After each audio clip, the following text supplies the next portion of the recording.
Fratelli napoletani, largo alla speranza, ma non vi facete a rubare un scudetto.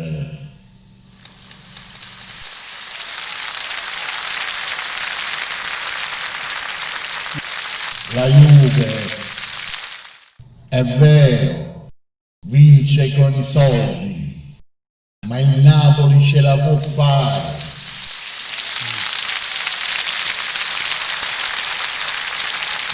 Tanto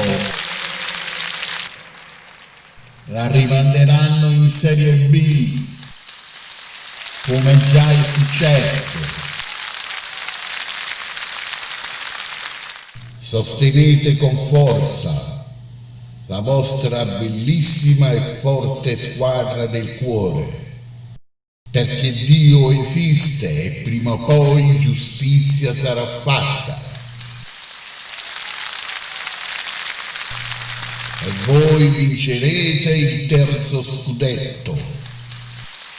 Alla Juventus e a tutti i suoi tifosi, oggi io umilmente voglio dire: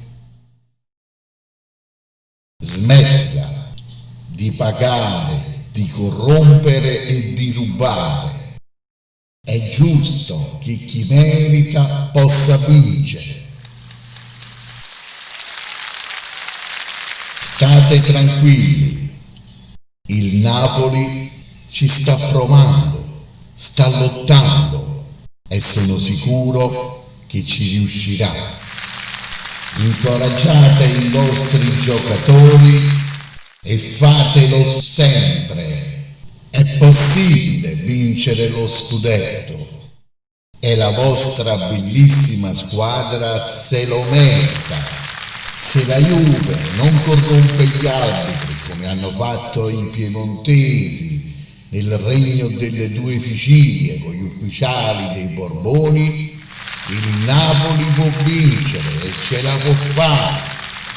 E quel giorno io festeggerò insieme a voi.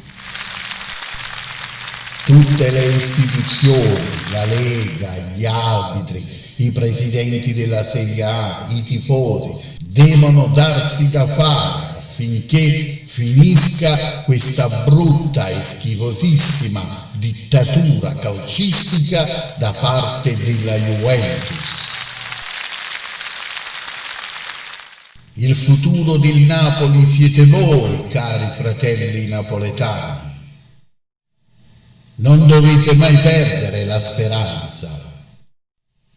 Questa città può trovare nelle vittorie del Napoli un sorriso, una gioia, un riscatto sociale che voi napoletani vi siete sempre meritati. Sperare è già resistere al male. Sperare vuol dire guardare al campionato con l'occhio fiducioso del vero napoletano. Sperare vuol dire scommettere su un'onesta e grande vittoria del Napoli. Forza Napoli!